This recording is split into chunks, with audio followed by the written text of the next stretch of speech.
Hi, everyone, and welcome to not another, but one special session of the Out of the Box Developer. We are here with our great team of engineers, starting with you, Silla from Switzerland. How are you doing, Silla? Yes, thank you. I am fine today. Thank you, Igor. And hi, everyone. And also, good evening for the audience. And it's a big pleasure for me today to join this session because we have got a great guest today and I'm looking forward to it. Yeah, me too. It's not every day that we have a Java champion, at least until each of us become a Java champion, hopefully. Next, we are going to present Luis Real. Hi, Luis. How you doing? Hello, everyone. I'm great, especially in today's session that we have Elder with us. So I follow his YouTube channel for quite some time now, and I'm really glad to have him here today with us. Yeah, me too. Following up directly from Canada with Pedro Cavallero. How are you today, Pedro? Hey, hello everybody. Hello everybody from the audience. Yeah, I'm here a little early than most of people here in Toronto, and I'm here because we love Elder Moraes and all his knowledge. So I think this is some will be a fantastic fantastic episode of our podcast, historical one. Yeah, totally agree. And following with Tiago Bolfin. Hi, Tiago. Pleasure to see you here too. How you doing? Hello, everyone. I'm great. I'm glad to be here with this special guest, Elder Moraes. So, yeah, glad to be here. Awesome. And presenting myself, I'm Igor Fraga. Thank you for joining us in this special session of the Out of the Box. I'm looking forward to be one of those that Sila mentioned on her post on the Out of the Box new page on LinkedIn. If you don't follow that, follow it right now, and don't forget to subscribe to our channel so you keep up to date to each session. But today's session is a special one. We're receiving his author, his Red Hat advocate, and he is also a Java champion.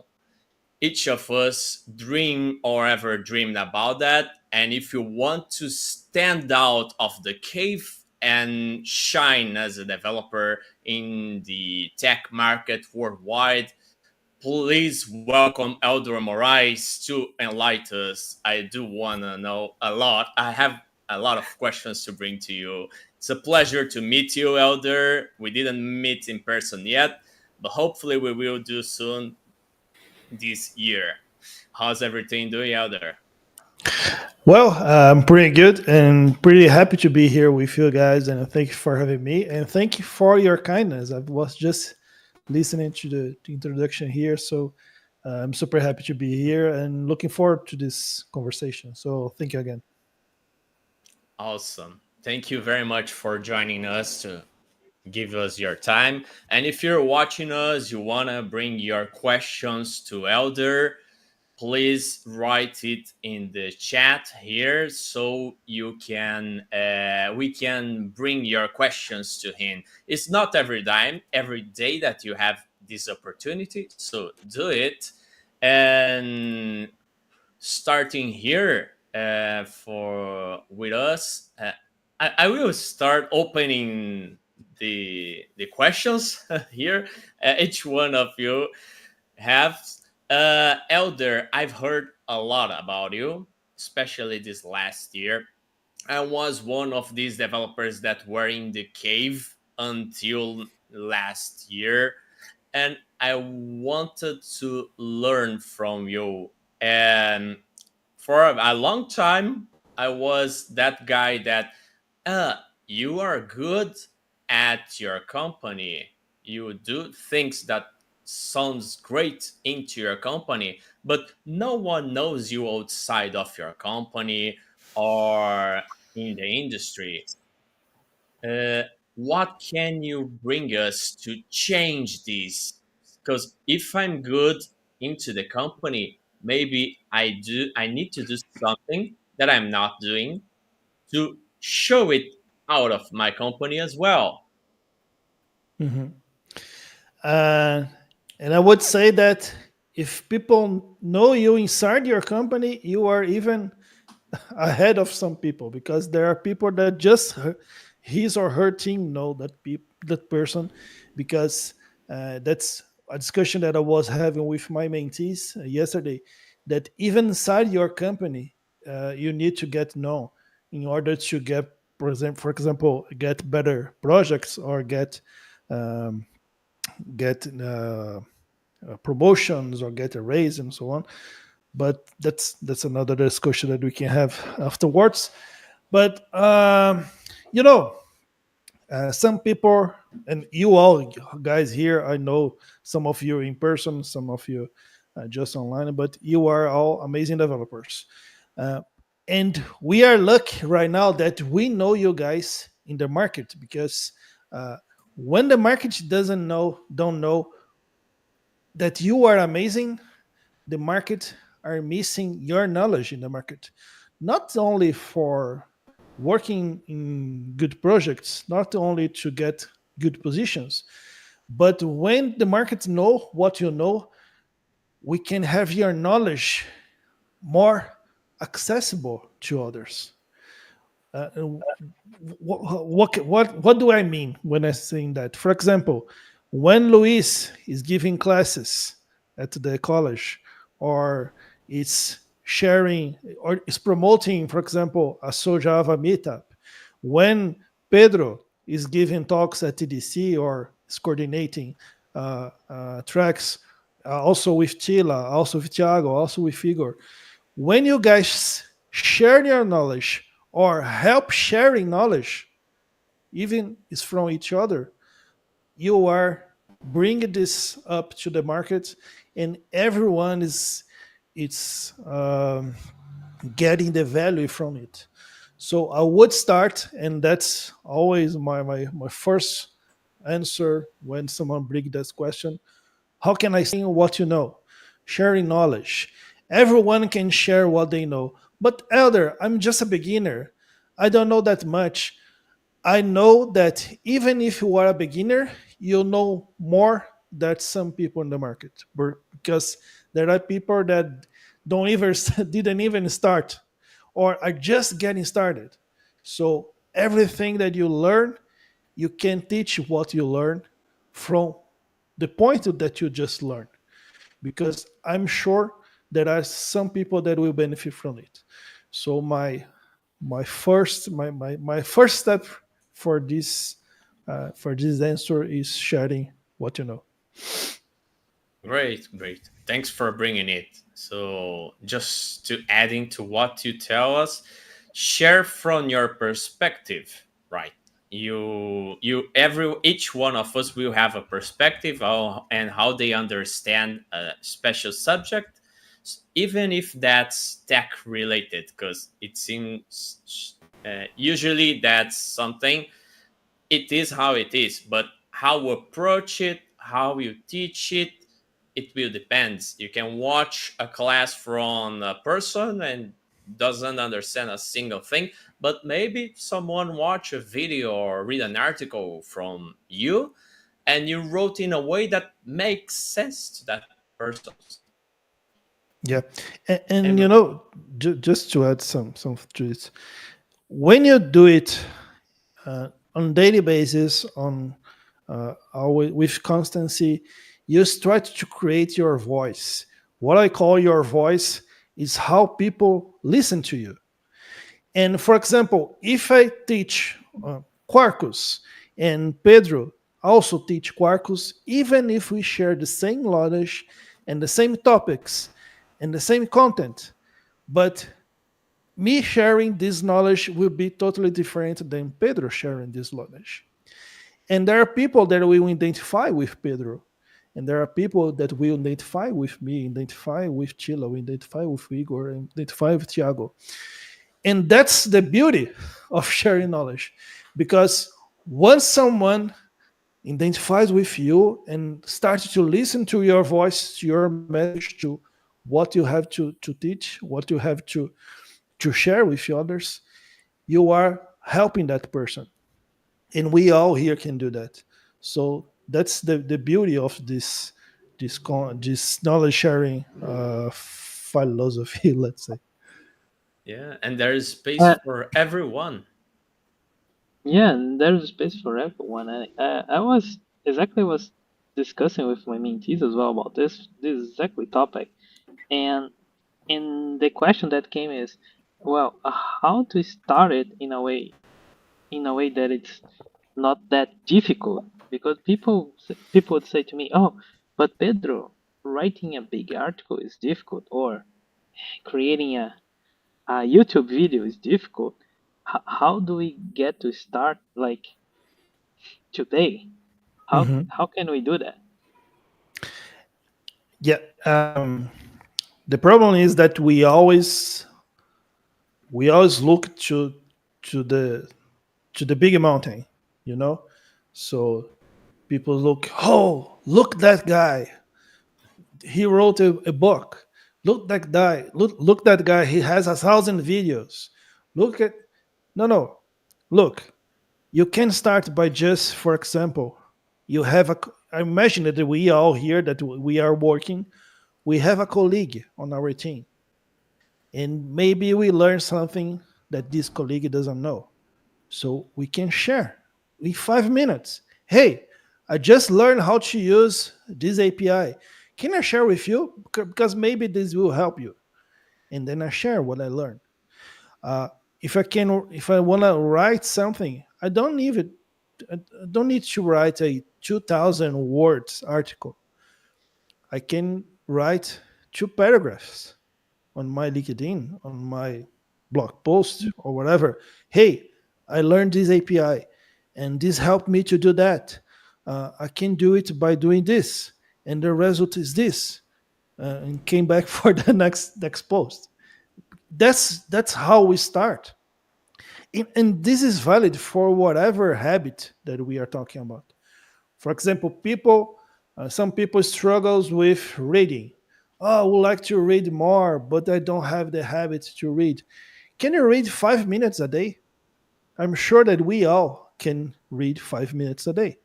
So you start with 5 minutes, and then you can do, for example, 2 times a day 5 minutes, and then 3 times a day 5 minutes, and then we grow up to 10 minutes and 15 minutes, and so that's how we build habits.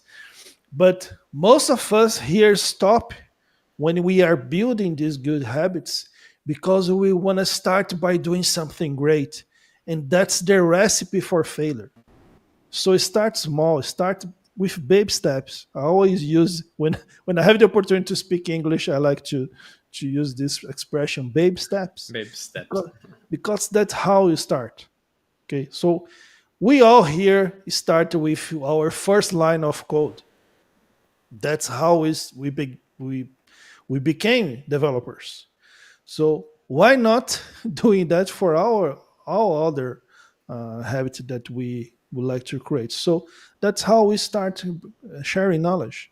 So we can share in one line of article, 5 minutes of conversation, 15 minutes of presentation on our daily, on our weekly, on our team inside the company. So start small, and then once you get comfortable with that phase that you are, you can increase a little bit of the complexity. So add a little bit more complexity. Once you are comfortable, add a little bit more, and then there's a book, I don't know if you have it here, Atomic Habits, and he Yeah. said to add 1% a day. So if you can grow up 1% a day in 1 year, man, you are flying. And Elder, how we do to not stop? Because I can start motivated. Oh my, just listen to Elder and to all of these guys, and I do want to do that, and then I start writing. I do that. I don't do that big one, but I start, and Hmm. then I move and do another, and do some another post, and this was good, and then suddenly, oh man, I'm so tired of today's work. I have so much to do, and then you don't do this, and the next day you miss it, and the another, and then you stop doing it. Hmm. Do you have any tip for us to how do I do not lose sight of this track? Because this is something that happens to all of us. I'm pretty sure. Hmm. Yeah. Um, you know, uh, a lot of times we rely on motivation, and motivation is good. Okay, it's not. There's nothing wrong with motivation, but um, there are things in life that we need to do. We whatever we have a motivation or not. So, for example, I need to pay my bills, even if you're not motivated for that. And then when I never motivated to pay my bills, but I need to pay it. Uh, I have to work in order to pay my bills, whatever I'm motivated or not. Um, what's my point here? Above the motivation, you need to have a reason. So why the hell am I doing that? Why the hell am I doing this? So what you need to know, you need to have it clear on your mind why the hell you are starting sharing knowledge. Oh, because I would like to grow up. No, you if you would like to grow up, it will stop in 2 weeks. Okay. What's your what's your dream? Okay, I would like to forget about it would like. I want, okay? I really want, for example, to you were always talking about Java champion. I want to become a Java champion. Okay, so sharing knowledge will help me. Yes, it will help you. Okay, so I will share knowledge because I want to become a Java champion. So wherever you start doing, whatever you decide to start doing, bring a reason together, because a reason will help you when you don't have motivation. Yeah. Because believe me, you will lose motivation. Okay, I don't have motivation to record videos every single week for years, though I still record the videos every single week for years. Why I do that? Because I have a reason, and this reason keep me on track. Okay, I fail sometimes. I fail a lot of times, but even then, I keep doing it. So, okay, motivation is good, but reason is bigger. Yeah. Have Yeah. your why clear, right? Why are you All doing right. all of that? What Yeah, will bring it to you? And if it's not strong enough, you just give up. Yeah, because I it's just hard. want to point. Yeah, sorry. I just want to point out to the our audience. Our audience is here. Is they Yeah. are sending some Let's talk comments. with them. Mhm. Hey, Yeah. hi, Luciano. Hi, Luciano. Hi, Vinicius as well. Luciano told us, I think that we all can read 5 minutes or more, but the difficult it's focus reading time. It's more about mindfulness than capacities. Just my 5 cents about. Totally agree, Luciano. I've had a lot of problems to focus in the past. Then I started meditating with a Headspace app that really helped me a lot to focus. But I can tell you guys, I'm sharing this a personal thing that happened to me and sometimes still happening. There were times that I was so tired that or so lost of focus that I spent an hour in a single page. So that's not the right day to read because you're not on focus. Try to practice mindfulness like Luciano told us. Mhm. Hey, pay the bills is one of the biggest, stronger motivation to work for any of us here. Vinicius also shared with us. I think skipping it sometimes it's necessary, but it should, not should become an habit. Yeah, that messes the habit. Vinicius also says the reason is very important. I believe that it's above it all. The reason it's like Elder just mentioned is what keep us moving forward. And hi, Marco. Hi to you too. And to every one of you that are to every one of you guys that are watching us, say your hi here in the comments so we can talk with you guys. Awesome. Um, I have a question. So, we are talking about sharing knowledge that is something that can help us to become a Java champion or even to level up our careers. So, but why is that? Why sharing knowledge is so important? good question. That's a good question.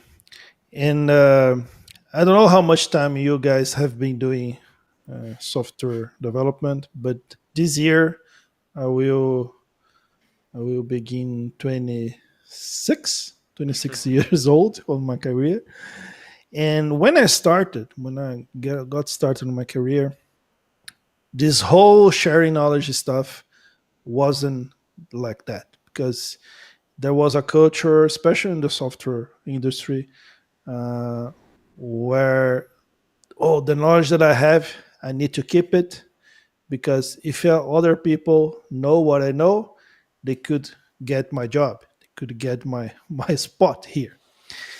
I don't know exactly when this changed. I have a suspicion that the open source movement has a lot of um, role in this transformation.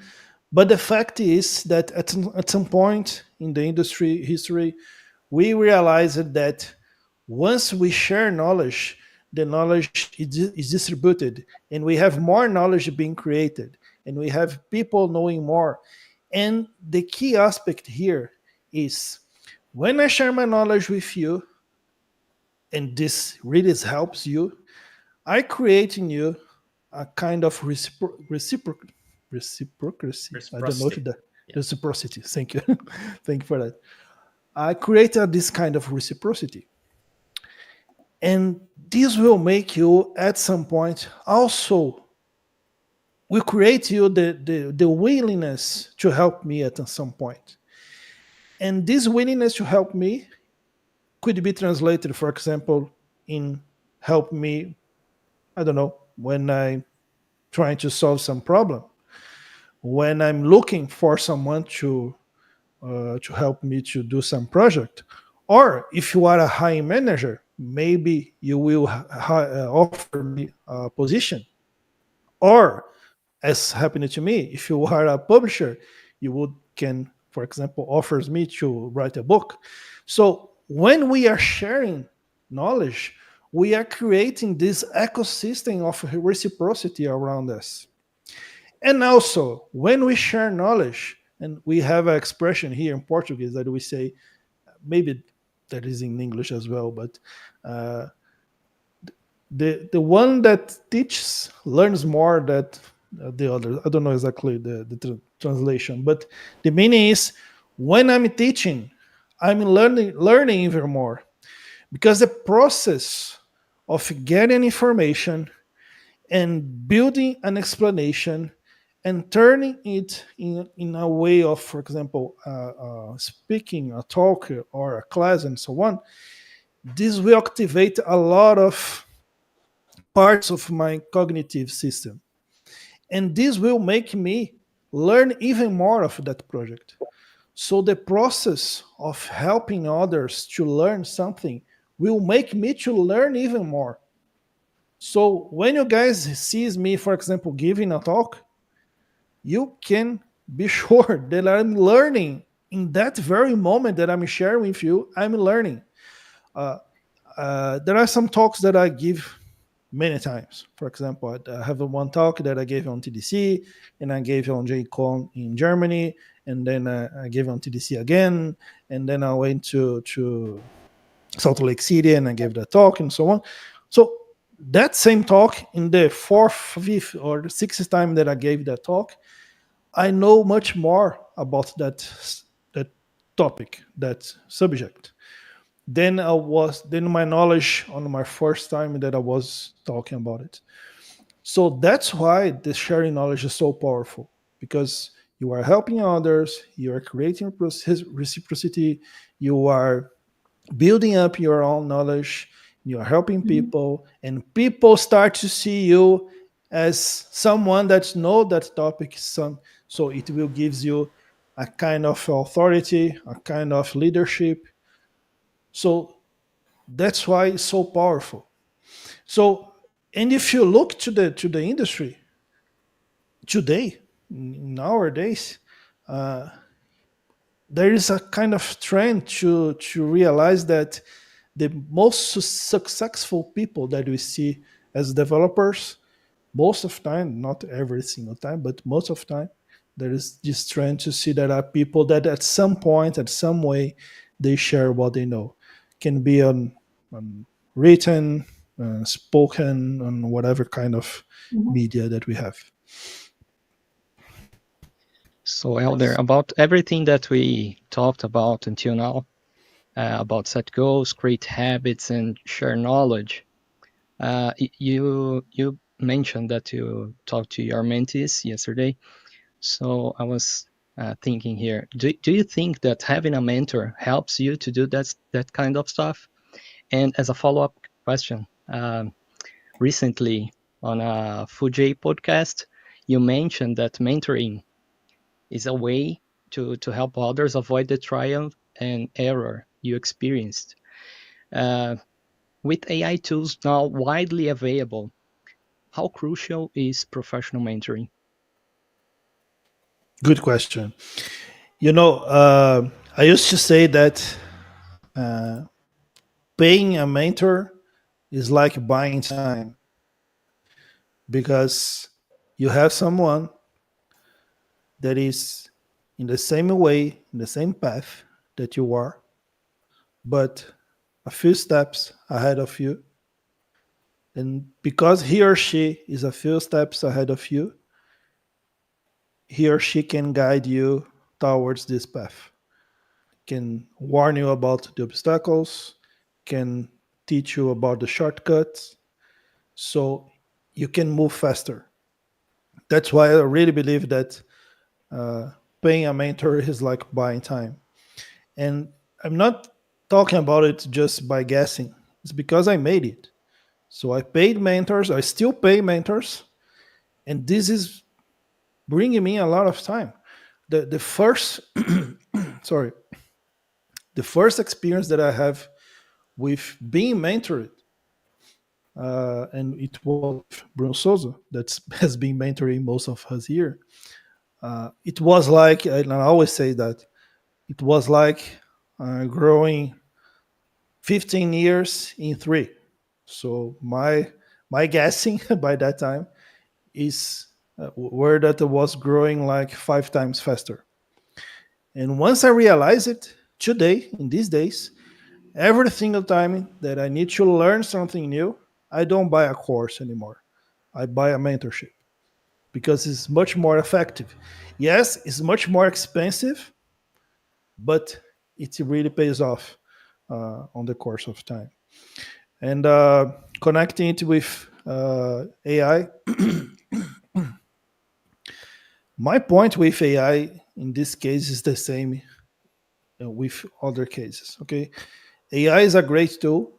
I've been using AI on a daily basis to do my job, to do everything that I do. Uh, but AI, until this moment, until the day, until this very day that we are recording this, still doesn't have this skill of listening exactly what I'm talking about, and putting on my shoes and really look into my problem and give me the advice that will guide me on this path, as I told you. Because most of times that we are talking about our careers, our desires, our fears, there's not something concrete. It's kind of abstract.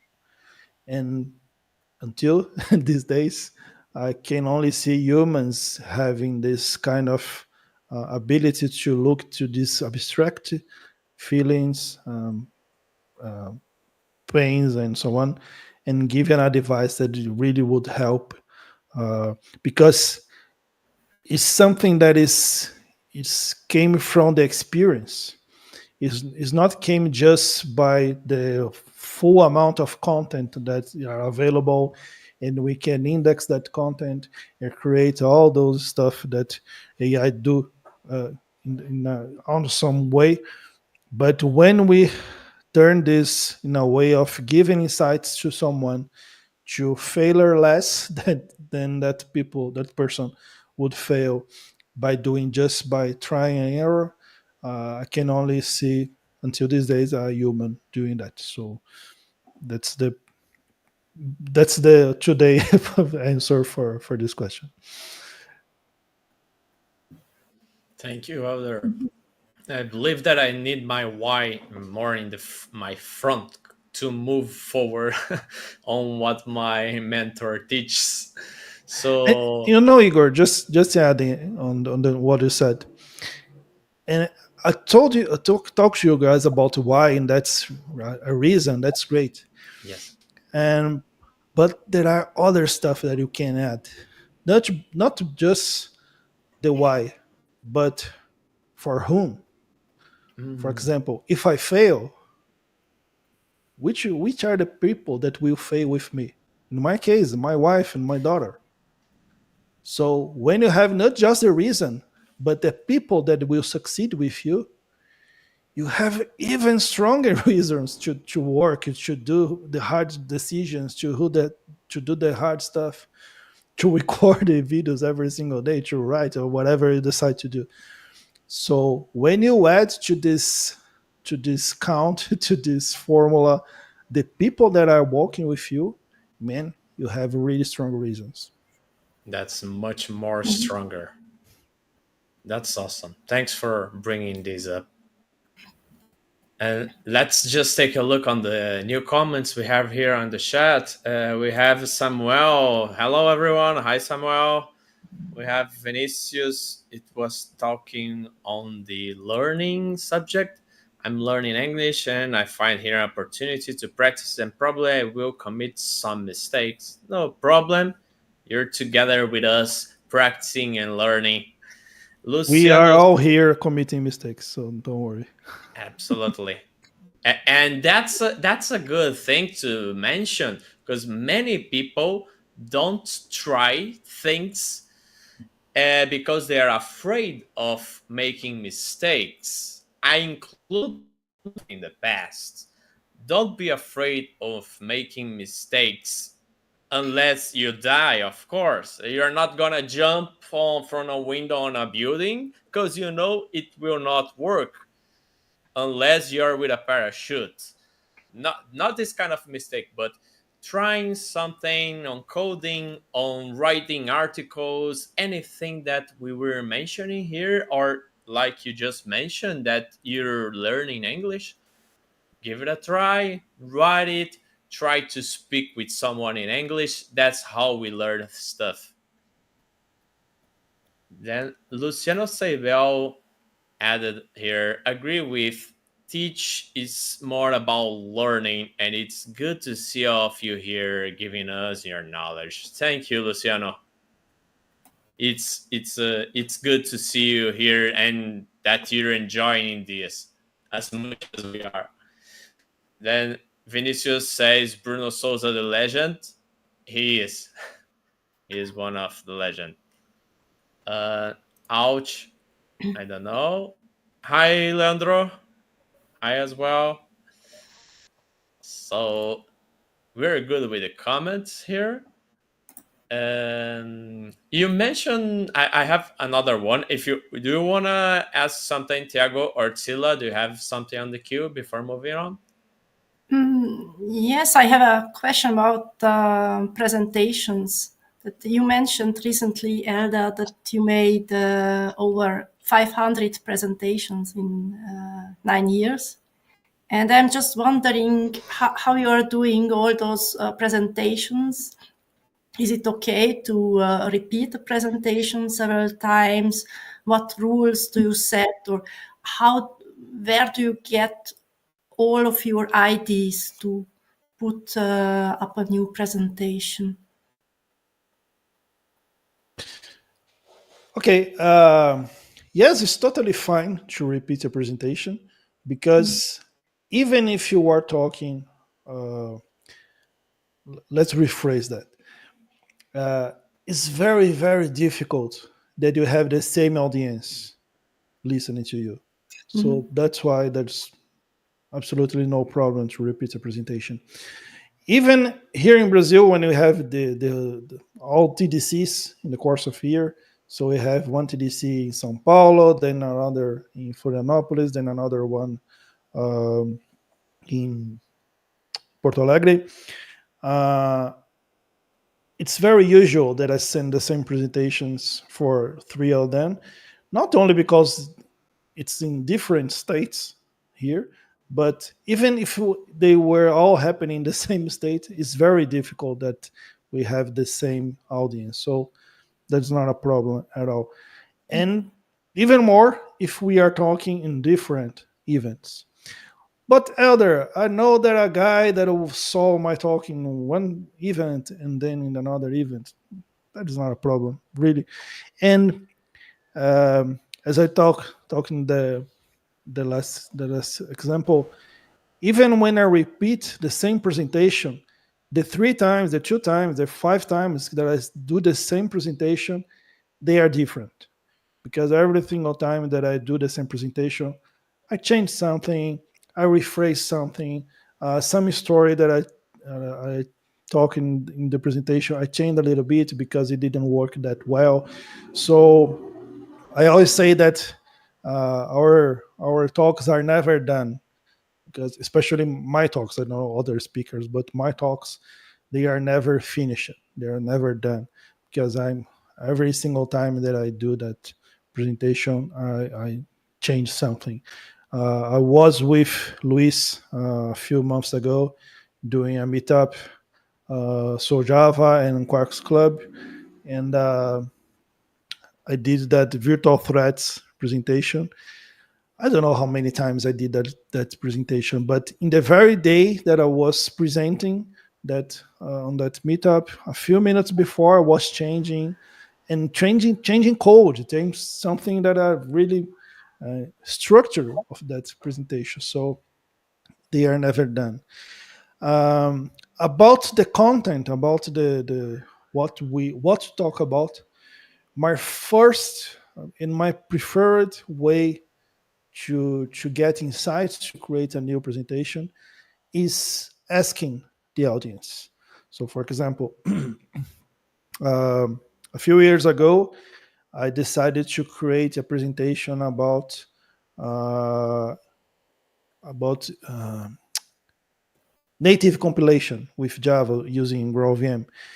And because I have been talking about GraalVM since 2018, when we had the first release candidate of GraalVM. Maybe I was one of the first people here in Brazil talking about it. And every single time that I give some presentations about GraalVM, I get a lot of questions about native compilation. So I decided, well, I will create a presentation that will try to reply, to respond, to answer all the questions about native image compilation. So what I did by that time, I posted on all my social media asking this question. If I create a session, a presentation about native compilation using Java, what you would like to know? What's your question about it? What's your biggest challenge about it? And I had, I don't know, dozens of answers, dozens of questions, exactly. And one of the slides of this presentation is a lot of print screens with all the questions that people send me. So I created a presentation to answer that questions. And guess what? People were talking to me. That was your best presentation. I really love this presentation. That's the best presentation about this topic. It's not because I'm great. It's because I'm answering people's question. And that's then we are back to that sharing knowledge stuff and create reciprocity. Because when I answer your question, this helps you. You said, "Oh, thank you. You answered my question. Now I know more about it." So imagine creating presentation that will answer people's question. People will love you. So Mhm. for me, that's the main insight of creating great presentations. Answer people's question. And to Mhm. answer people's question, you need to ask them what the questions they have. Ah, okay. But you need audience that listens to you at that time, right, Elder? Because you asked the audience because you already had some audience, and that's the point to the other question. What made the people start to follow you, but not just posting? You started sharing, looking at your beginning, started sharing. Was when you were presenting at TDC or other live events that people started to look at, oh, this guy knows what he talks about, and then started people to engage more. What was the key change that made the audience to search for you in the social media, Mhm, on your live videos? What was that change? If were one, only one, or a couple of it? mhm. Uh, there are many aspects for this question. First, we all have audience here. Mm. Even you that you think that you don't have an audience, yeah, you have an audience. You have your team, you have your friends, your people that work with you. You have friends that from the same job, the same career that, for example, go to drink beer with you. You have this audience. Oh, but it's only 10 people. It's 20 people. It's 5 people. They are your audience. You can ask them. You always start where you are. Okay, you don't start on the top. You start where you are. So you use what you have where you are. Um, and how I don't know exactly if I had a moment when this starts growing because uh, what I was doing like 7, 8, 9 years ago is not much more different from what I do today. Today I have more resources, I have more intensity, I have more knowledge, I do it better. But in the end of the day, I was already sharing my knowledge. I remember my first posts on my Twitter, what I was doing by that time. I always post something on my blog and then I share on my Twitter. And I was posting on my blog and share on Twitter, posting on blog and share on Twitter. And I had like 200 followers. Uh, and I remember two moments in those days. It was 2016. Once I got replied by the Docker official account because I made some blog post. They like it, and the Docker official account reply. They made a retweet. Sorry, Right. they did a retweet, and it was funny because by that time I still had the notifications of Twitter activated on enabled on my cell phone because I didn't have that much notifications. And then I remember I was on a mall. No, sorry, I was in a restaurant with my family, and then my phone started bling, bling, bling, bling, bling. People started following me. So my account kind of doubled or tripled in 24 hours. So, Oh. okay, I went to 200, went to 700, 600. Um, and another point that I remember, it was the guy from Tommy Tribe.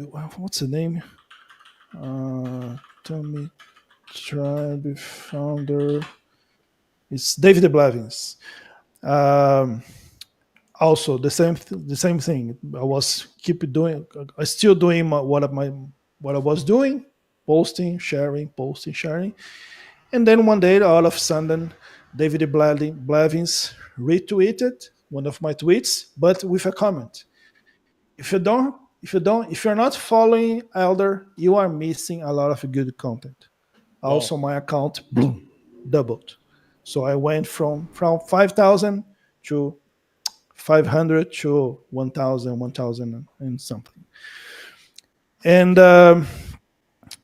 but if I'd stop it just because great guys just retweeted me, my account would be still with 1,000, 1,000, whatever, and everything was kind of be frozen until these days. So what I just kept doing by that time was keep sharing, keep sharing, keep sharing, keep sharing, and by the course of time, I started adding another channels. So YouTube, Instagram, giving talks, and maybe most of my audience came from talks. But in the end of the day, the activities they are all the same. So some kind of knowledge, and then we share. People like it, people don't like it. I have some some haters today. That's as the French say, c'est la vie. So that's That's life. good. Yeah, That's but good. yeah, and there are stats. I don't know where they came from. That 10% of everyone that you know in their life don't like you. Okay, so from every people that you know, 10% of they don't like you. So sometimes you meet some of them. That's not a problem. But in the end of the day, that's I think that happened with me. Yeah. Thanks for Uh, sharing it, Elder. just Uh, just j- a question. j- Just a question go, about go, Pedro. something that Elder comment here. Elder comment that he started going to frequent meetups and communities and giving talks there.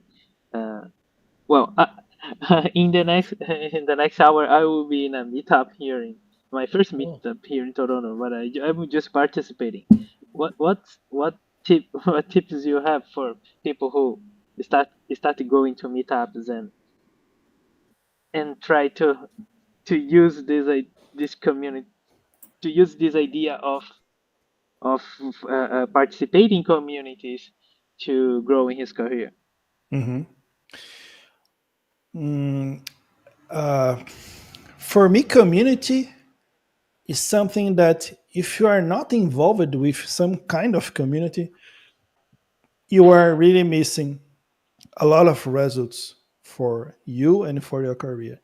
And I'm not saying that for you to go to a community and start just to taking from them. That's the opposite. The way of getting involved with a community is by giving your time, give your help, giving your knowledge, giving your hand, giving whatever you can give to that community. But why community has this power? We have a say that we always use is that, oh, when you would like to go faster, you go alone, and when you wanna go farther, you go with others, you go with friends, with people. From my point of view and from my experience, community will make you not only go farther but also go faster, because when you are in community, you are with others, you are with a group, you benefit from the knowledge of the group. And when you benefit from the knowledge of the group, you commit less mistakes. You access knowledge that you didn't have, and now you can do stuff that you can't before. Uh, but it's not whatever community, whatever group. For me, the really powerful community for whatever you guys that are here today, it's a group that have the same desires and the same challenges and the same maybe difficult and the same pains that you. But because when you are gathered together with people that had the same desires and the same challenge that you have, you all guys will walk in the same direction to solve that challenges and to get those desires. That's why community is so powerful. That's why maybe today we are so used to share knowledge, because this also builds communities around us. And this will make everyone go farther. One example that I can give about this, my first community project, let's say, it was back in 2017, a series of interviews that I've made here at Java that we called Java EE8, the next frontier, because Java is, it was still Java EE, it was not Jakarta EE yet, because it still belonged to Oracle. Um, and I always say, for example, if I send an email to Adam Bean asking, "Hey, Adam, I'm Elder. I would like to interview you." He, okay, not Adam is a nice guy, but probably he would ignore my email because I was just Elder. Okay, but when I said an email to Adam Bean saying, "Hey, Adam, I'm Elder from Java, and we are here are interviewing people about Java E," Adam replied to my email. Because when we have, especially, for example, Java, one of the largest Java user groups in the world, this community creates this kind of power, let's say, this kind of power. That's the good word for that. And this power is also distributed among these members. So you it's not rare that you can do much more when you are inside the group than when you are outside the group. So for me, that's the power of community. Elder, just a quick follow up about this because I've prepared a question about communities, but you already answered. And the last part of my question was how can people truly get involved? And you said that people think that community is about taking, and it's not. It's about giving. Can you comment about that? Yeah, sure. I have a nice example about that. I'm very sure that most of you guys here know Rodrigo Graciano. It's a Brazilian Java champion. He's living in New York, and he's one of the leaders of the New York Jug. And fun fact, the name is not New York Jug, it's New York Java SIG. SIG is a English abbreviation for Special Interest Group. Because by the time that New York Java SIG was founded, there was not this jug concept. We didn't have jugs around the world. And we think that the New York Java SIG is the oldest jug in the world. But long story short, Rodrigo said that he started to attend to the New York Jug meetups, get involved and know people and so on. And then he reached to the leaders and said, "Hey, I would like to help. I would like to get involved, more involved." And then they interviewed him like if it was for a job, and then they accepted him in the group. And then they said, "Here, we have all these jobs, all these activities that we need to do. Which one you would like to do, to perform?" And one of the jobs, one of the activities that they have was to contact speakers, to look for speakers for the meetups. And he said, "Hey, I like this one. I want you to contact you to find new speakers to our meetups." And they said, "Okay, so go ahead. Then you are now our guy to look for new speakers for our meetups." And in the end of the story, he realized that he took the best activity, the best job inside the jug, because he got to know every single great speaker that we have in the Java community around the world, especially from above United States, from abroad the United States, because a lot of speakers sometimes of year go to United States, go to New York, and so on. So they had people around the world speaking at the New York Java SIG, and that's my point with this get involved, because whatever group that you look at, I'm sure I don't know the group, but whatever group that you have, I know there are activities that need to be done by someone, especially activities that don't know have an owner still. So if you would like to get involved with a group, you can do, for example, like Rodrigo, reach out to the leaders and say, hey, I know that you guys have a lot of stuff to do. I would like to help with someone with something. Please let me know, and I will do my best here. That's how to get started. That's how I did. That's how Rodrigo did. That's how Max did with Sojava. Max reached out to me and said, "Hey, Elder, we could do a Lightning Talks event." And I said, "Yes, we can. You are the leader. You do the event, and we help you." And he really did it. So I helped him, Bruno, Otavio, we helped him to build an event for Soljava. It was his first event. It was great. Okay. And then today, Max is one of the top committers of Eclipse Foundation, super involved with Soul Java, super involved with the Java community. So that's how we start. We offer our help, we offer what we can offer, and then we start from that. Hey, Great, Elder, thank just getting these community stuff. Uh, how do we do in the case for someone that lives more on the countryside, not on the big cities that have our jugs? How these people can also be part of a group like that to be involved, to share, and to uh, help others and help themselves as well. They need to travel from time to times. Can they do something? And this is kind of my issue here Hmm. as well. Okay.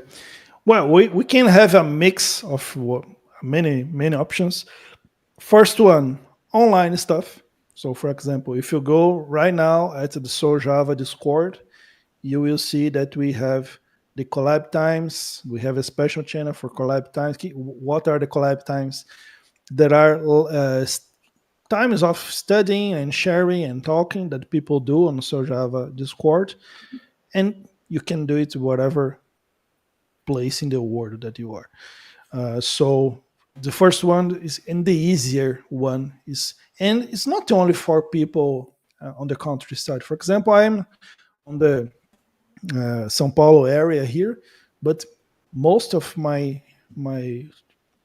community activities I do online. Sometimes Sojava organize something, Quarkus Club, Dev Converge Latam, and so on. But most of activities today they are online. That's one option. Another option, you said you can, for example, travel. So when Luis doesn't live in São Paulo, right, Luis? You live on the countryside. Yeah, close yeah, one, but close. yeah, close, but it's a countryside. Um, yeah, for example, oh, there is a meetup here and so on. For example, a few years ago, today I was sharing with Bruno. I was looking to the some memories on my Google Photos, and I saw a picture of me, Bruno, and Venkat, because in 2019 Venkat came to Brazil, and we did a travel tour with Venkat here in Brazil, and I have this picture with me, Venkat, and Bruno. So yes, if you have some special, some events, some meetup, and so on, so interested, yeah, we can travel. When we São Paulo, Luis Fabrício came all the way from the south. He came 19 hours by bus to came here. I wouldn't do that. I assume that, but the guy was super excited, so he came all the way from the south here. So yes, we can travel sometimes. Uh, Also, another thing that you can do if you are in a city, okay, we are not that close to the centers, to the big cities, but we have developers here, we have people here really interested. Why not create a group? Yeah. Okay, well, for example, I have a friend, Rodrigo. He's from Bagé, also in the south, close to not that close to Porto Alegre. He's closer to Uruguay, to be honest. Um, and he said, man, I'm far away from Porto Alegre. It's not an easy trip to Porto Alegre. So, and we have a lot of developers here in Bagé. So they created a group. In 1 week, they had more than 100 people in a WhatsApp group. So they started doing in-person meetups by that time. So that's why I decided we can mix all these options. So if we don't have a group, we can create here, but also can contribute online. And if you have some good stuff, I can travel a little bit.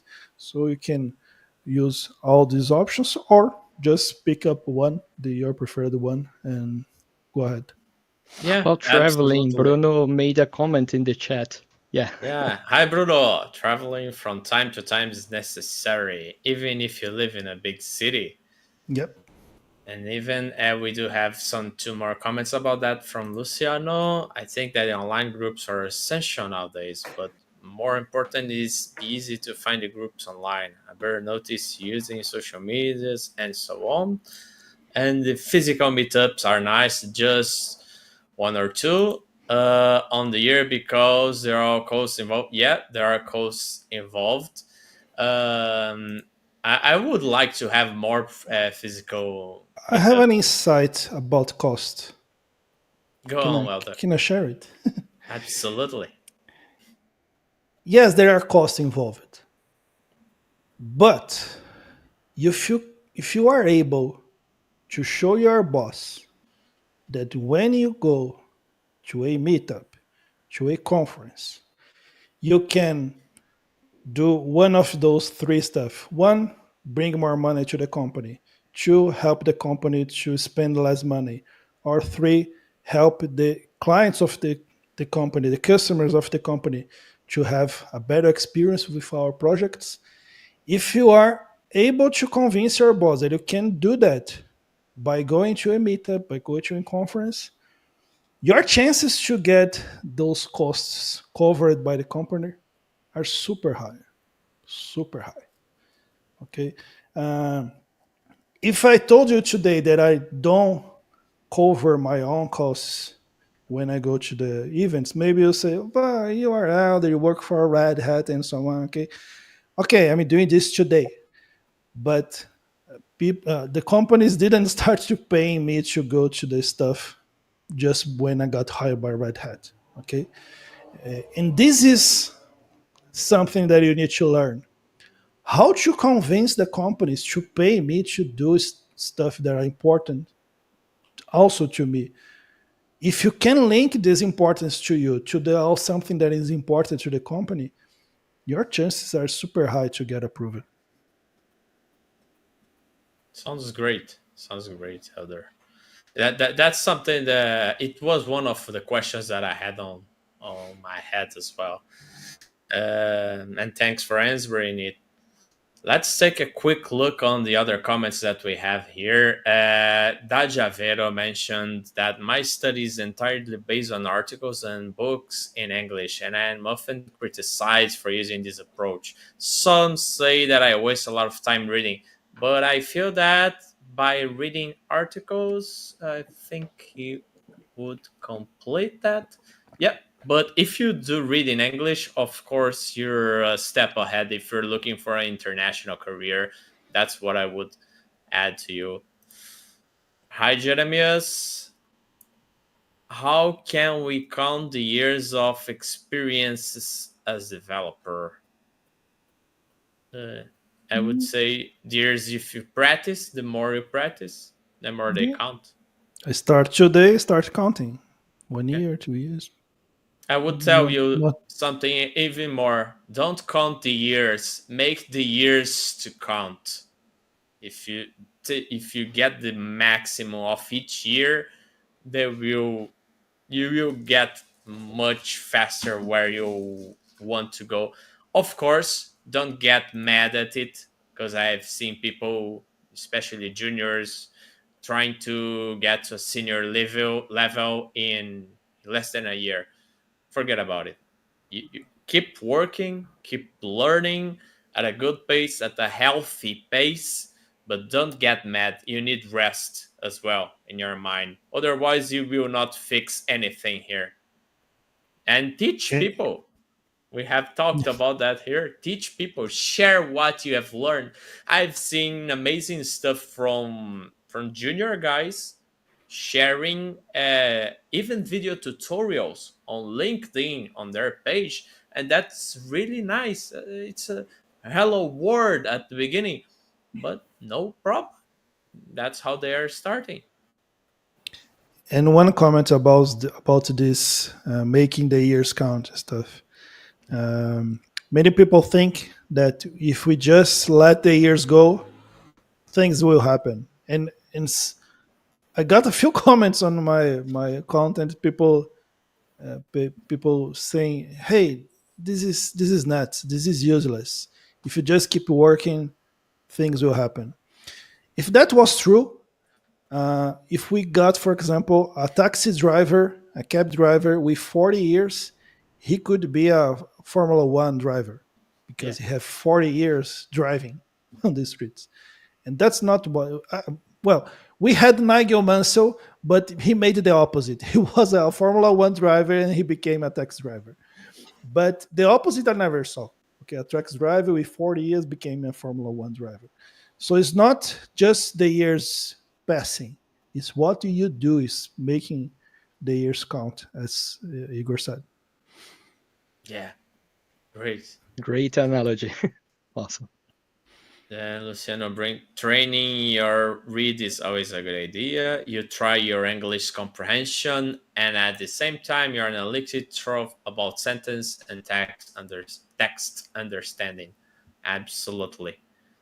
Vinicius said here, technology modify very fast, so the presentation can change it, even if it's about the same subject. I guess this was when you were explaining about presentations, other. And then he put us a question, dumb question. How much of the subject of the presentation do you think you have to know to share with others without the fear of hard questions? Great question, by the way, Vinicius. Not so dumb. Um, the problem is fear whatever question because doesn't matter how much you know about something. There is always someone that's know more about you, learn more about that subject than you know. Okay, there was a time that Bruno asked me a question. Hey, Elder, can you teach James Gosling to how to program Java? Of course, I can't. Okay, but can you teach someone how to program in Java? Yes, I can. So it doesn't matter your level. So you always teach from the level that you are. Okay. Okay, Elder, but I'm giving a talk, I'm giving a presentation, and someone asks a question that I don't know. Say that you don't know. There is no problem. Man, guys, I have dozens, maybe hundreds of talks recorded and published on YouTube.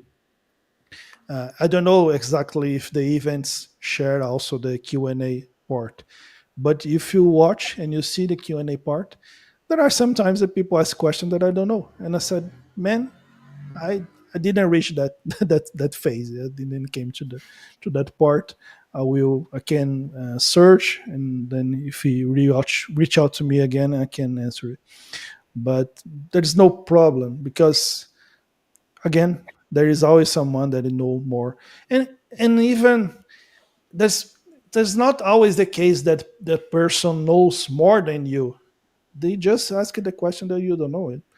There is always question that we don't know the answer. So you, that's some problem that we all have we always try to answer the questions. And we don't have always to have the answers. That's crazy. Okay, so don't worry about it. Absolutely. And the same applies in your job as well. Because I had it multiple of times when the customer came out of nothing with a requirement that he just created. And you know the answer of that? I don't know. We will need to find out to analyze that, take a deeper look on that, and that's fine. So you don't need to be God, neither on your this stage or in your job. You just need to communicate that in a way that it's understood. So I don't know that. We can take a look on that. Maybe on the next one, I bring the answer to you in the case of a presentation and in the case of working stuff. I mail you with what I found out, or I reach out to you in the next meeting, and that's totally fine. There was a time I used to work with Bruno, the same company for about a year, and we work in the same project. And there was that meeting, and it happened a fight with the customer because they asked uh, a date for us to deliver some requirements, some requests, and Bruno said, "We don't know the date." Oh, how you don't know? We don't know. No, but you need to give us an estimative. We don't know estimative. We don't know. We need to figure it out. No, but we need it. We don't know. He replied with, "We don't know. We can't give this answer like a dozen of times." And we end up those meeting, everyone frustrated, and Bruno said, "C'est la vie." Again, we don't know. And then at some point we figure it out, to realize, and we give them some date. And that's the important stuff, because uh, sometimes we just by some kind of pressure over us, we, oh, okay, let me give some date, and that date always, and most of times, they are super wrong, or is super large or super short. So we prefer to give a super instead of saying, "Man, to be honest, we can't give you to you right now." And that's the point. And guess what? The client didn't fire us. They didn't. We didn't have any problem, and we delivered that project in the end of the day. So, but sometimes we need to have this kind of courage to stand up on our position. Absolutely, Elder. Luciano thanked you for answering his questions here. And we also had a comment from Maximilian. Hi, Maximilian. Great to have you here too. Greetings to you all. It's amazing to see you all together speaking and help the community. And he's taking a time with his son. It's his birthday. See you, folks. See you, Maximilian. We're looking to have you here too. We want you here with us. So, just wrap up things. Elder, you mentioned that Twitter made a huge difference in your beginning career. Do you see Twitter as strong as it was in the past, or to continue sharing with the community, or this has been replaced for another social medias like YouTube or Discord or even LinkedIn that has a lot of articles these days? What do you think Mhm. about it? Um, I have a philosophy that is, I want to be in whatever place that my audience is. So that's why, for example, these days I've been posting on TikTok my Really? short videos. Yeah, because I know there are people on TikTok that I can help with my content. So in the last few years, I've not been creating that much content in English. That's my failure. But whatever content in English that I create, I always post on Twitter, I always post on LinkedIn, and I don't post on Instagram and YouTube because I focus on content in just in Portuguese there. So the only difference that I did in the course of the years was that. So some of my social media, I'm focusing on content in English, and the other one I'm focusing on content in Portuguese, just by the sake of the audience. Because, for example, especially on YouTube, if you keep posting content in different languages, you confuse the algorithm, and it will be bad for you. But on LinkedIn, for example, that is a little more stable. If I have content in Portuguese, I post in Portuguese. If I have a post in English, I post in English. But in the end of the day, yes, I would keep posting on Twitter, on whatever, whatever channel that I had. Especially because, for example, my Twitter, I still have like 7,000 people. It's not bad. So I can't miss to bring my content that could help some people inside that 7,000 people. So I see. And for someone that is starting today, do you agree that would be good to share on Twitter as well? This is what I get yeah, I would say more in English. in The, English, Bra- right? the Brazilian community in Twitter have questions, Oh, but in English, yes, I would still yeah. post that. And that's something that brings us to the next question: sharing in different languages. These days, I would say that in the last year, I've focused on sharing only in English, but my blog has a automatic translator. If someone wants to read in English, but outside of my blog, you will only read that in English. Do you believe that I'm missing audience, especially from Brazil, that could benefit from that? No, absolutely not. Because oh, there are people in Brazil that don't know how to read in English. Okay, so those people need to fix that because English is a language of software engineering. Period. You need at least to read in English. Oh, but I don't have. If you have internet connection, you have a lot of free content. You'll have a lot of free materials to learn, at least how to read. Okay, so oh, but you don't. Okay, so if you don't have a connection, internet connection, maybe you are not even a developer Yeah, Yeah, today. that's I not. usually find better And answers when I search in English yeah, for IT stuff. Yeah, Absolutely. I remember. Maybe you guys will also remember. We used to have Stack Overflow in Portuguese, but it was dead by born because we didn't have a content there. So every single time that you search something, you don't have the answer. Uh, so if you are starting out, I would say just keep in English. And especially these days, it's very important that you create an international career. Okay, it's very important that you are not stuck to your country. But Elder, why these days you create most of your content in Portuguese? Remember that I first create an international career. I first create a lot of relevance globally. Then I start doing stuff in Portuguese because I would like to create some stuff in Portuguese. That's my decision a few years ago. But first, I built a whole career in English, an international career. So if I would start today, I would do exactly the same. Create a career, do all the stuff in English. Then when you have options, when you can decide, okay, I will try in French, I will try in Spanish, whatever.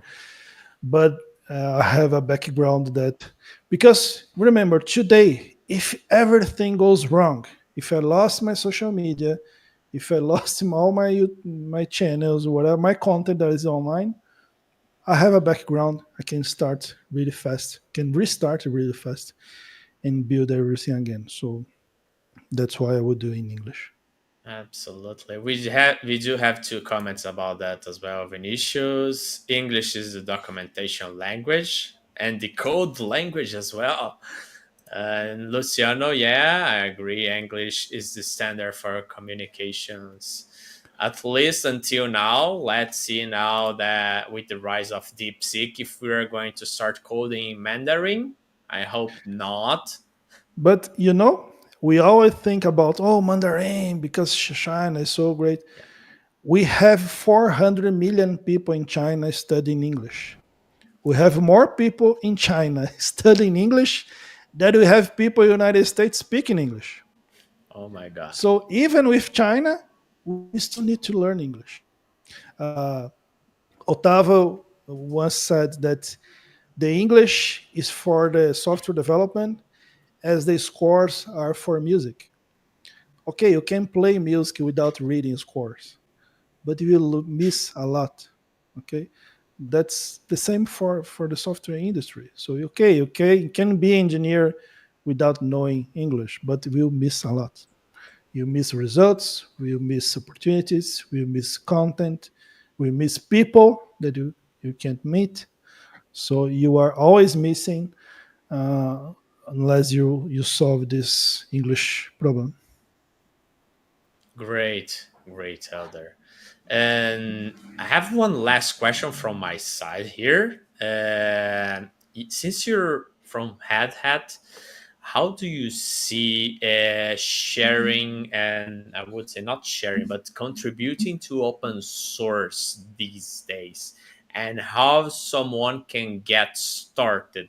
I do know people that contributes with helping with documentation, like Vinicius mentioned here, translating documentation to other languages. But let's say something that I wanna contribute with resoluting bugs or whatever.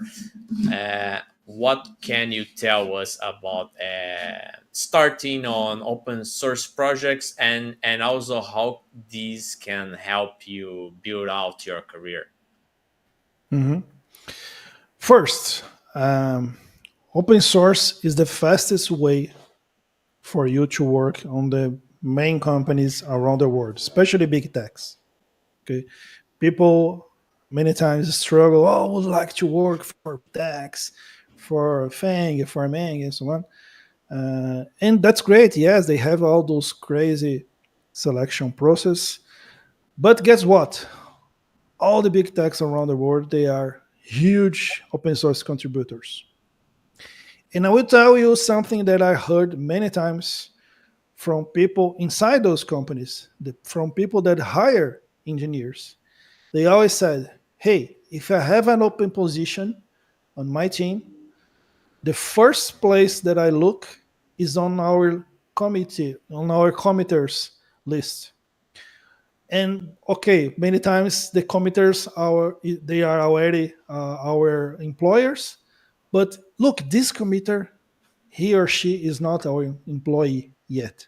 So let's interview this person. Hard, call this person. Let's interview.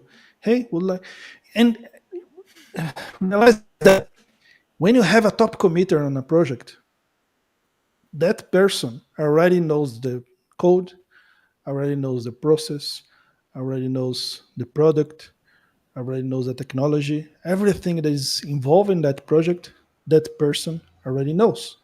So it's much more easier to get that person on board. Okay, let's check the culture, let's check the salary, let's check whatever.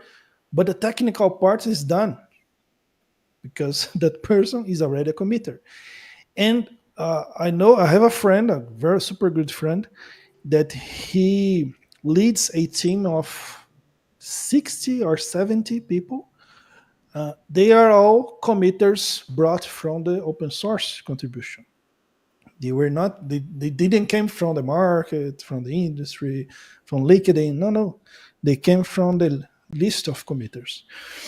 Uh, and how to get started? First, choose one project. And guys, one project. Because when people would like to start with open source, oh, let's Pick a few one. No. Don't pick a few one. Pick one project. Two, pick a relevant project. That's not a mistake. People think like, hey, let's start with a not so big project because it's easier. Do you know what happens with the small projects on open source world? They They die. they, they die. People give up because it's not easy to maintain an open source project, because people think that open source project is a project for free. No. Kubernetes is an open source project, and guess what? Kubernetes is probably would be worth $1 billion or even more. So start with a really relevant project. Okay, Elder, but what relevant project? Because there are so many relevant projects around the world.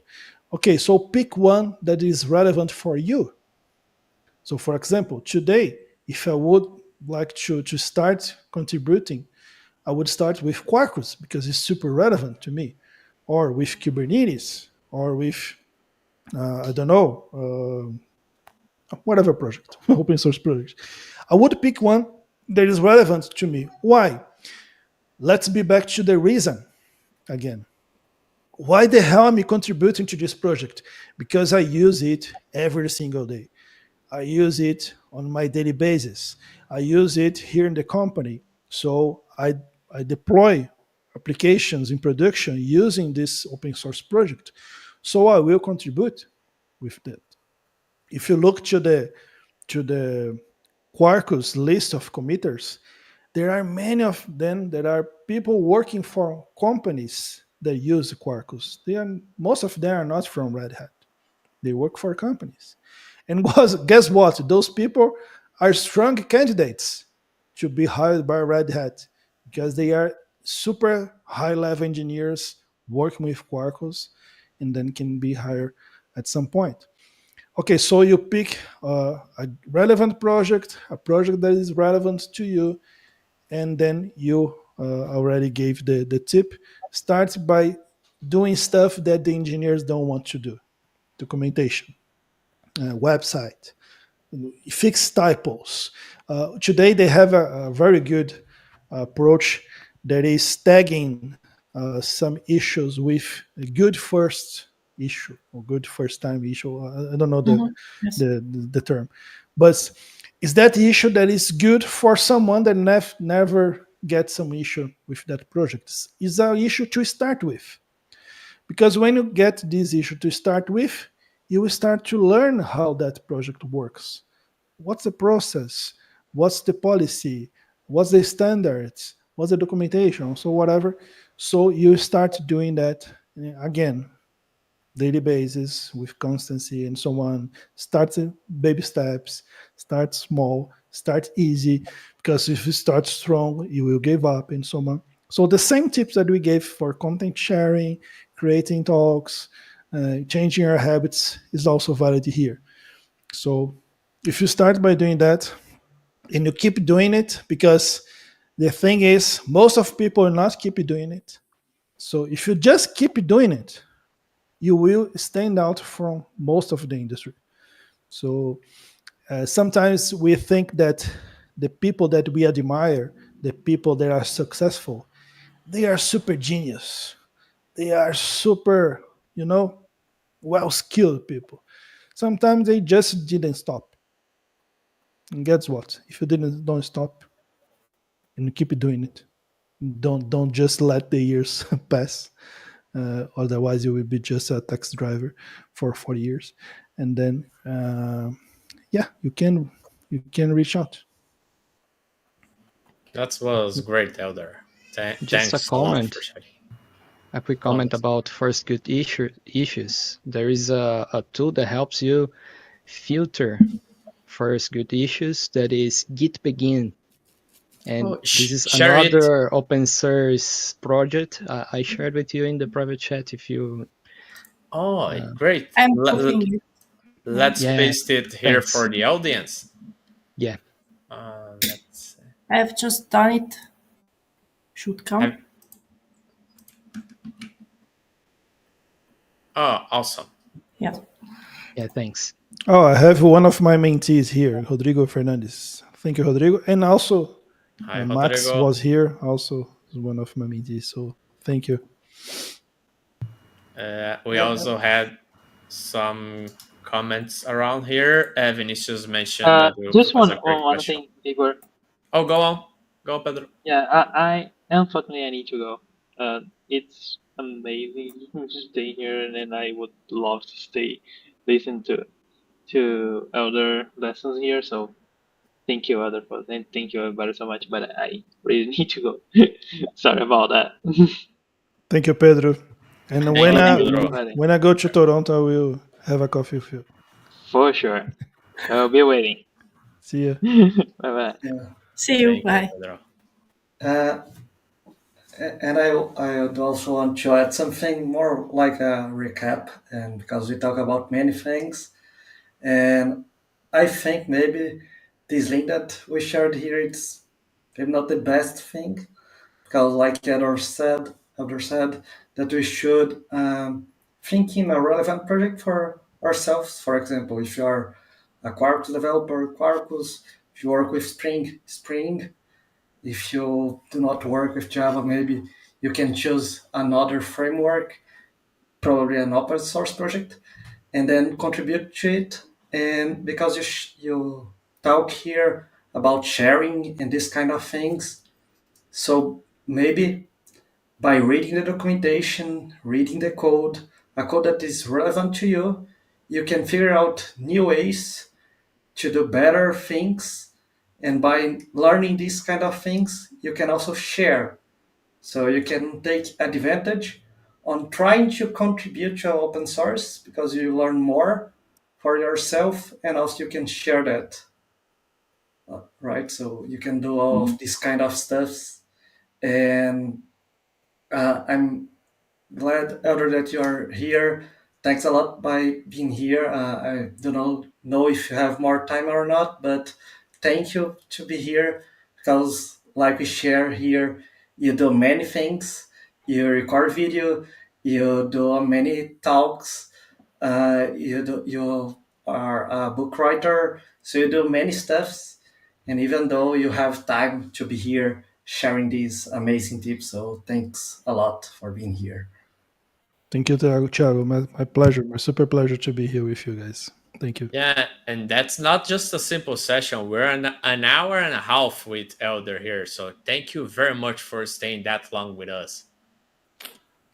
Super happy, super excited because um, sharing is not just a strategy.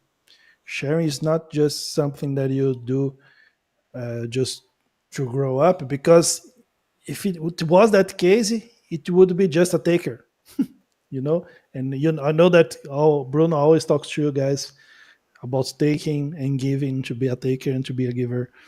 And here is me trying to be a little bit of giver. So super happy to be with you guys every time of the day. Don't call me every day because I will attend. So super happy to So be here. that will be great because we're having a record audience here. So if you want to join us every session, feel free to. I think it's a good time for Elder to share his social media. Okay, How Absolutely. can people reach out to you, Elder? sure. I will put on the private chat so you guys can put on the. Mhm. So my Instagram, so it's Elder Moraes, Elder ELDER Moraes Moraes. Okay. Instagram.com, Elder Moraes. My YouTube channel is Elder Moraes as well, the same way. So youtube.com/Elder Moraes. And my LinkedIn is, of course, linkedin.com/in/Elder Moraes. So Elder Moraes everywhere. And Yeah, then and I try always to share content these days to help. When I'm talking about technical stuff, I'm super focused on the back end side. So to help Java backend developers to grow up in their careers. And I also talk a lot about career. Most of stuff that we share here, also I've been sharing on my channels. So if you need help with that, I'm super happy to have you. Elder, talking about Java backend is one of the key aspects to become a Java champion. To be a backend, are you asking? No, to become a Java champion, you need Uh, to talk about Java specifically, right? oh To yeah. Because uh, here's the thing: the Java champion title is a recognition towards to your contribution to the Java ecosystem around the world. Okay, yes, so yes, you don't need to be talk only about Java, but we need to have a lot of about Java. For example, if you look to Loyani Groner, Loyani talks a lot about JavaScript and Sencha and so on, but she's a super. She has, guys, she has over 100,000 students certified by her about Java. So that's not something for anyone. So yes, you can talk about other stuff, but in order to be a Java champion, you need to have these huge contributions to the Java ecosystem. that's great. Loyane, we want you here to join us in a future session, Loyan. Invite So her. She's amazing. great, great, awesome. And she also has a very successful international career. So there's a lot of subjects that we can talk here. I can connect you guys with her if you want. No, just ping me. Awesome, awesome. And let's not extend this too much because we are more over time here a lot. Guys, any final questions for Elder here? Thank you so much, Elder, for being so patient over time with us here. But the talk has been amazing. A lot of great questions and subjects, and I believe that anyone that is watching this will benefit from these learnings. At least I am benefiting, and I tend to apply lots of these learnings as well. Thank you, Igor. And again, thank you for having me. Thank you for the opportunity. And hope you guys enjoy. And thank you for everyone that is watching both live and the recording afterwards. Thanks for your time, and hope you get some useful for you and your career and your life. Absolutely. Sila, Yeah, thank you so much, Elda. It was a big pleasure for me to be here with you. So Thank you see you too. next time.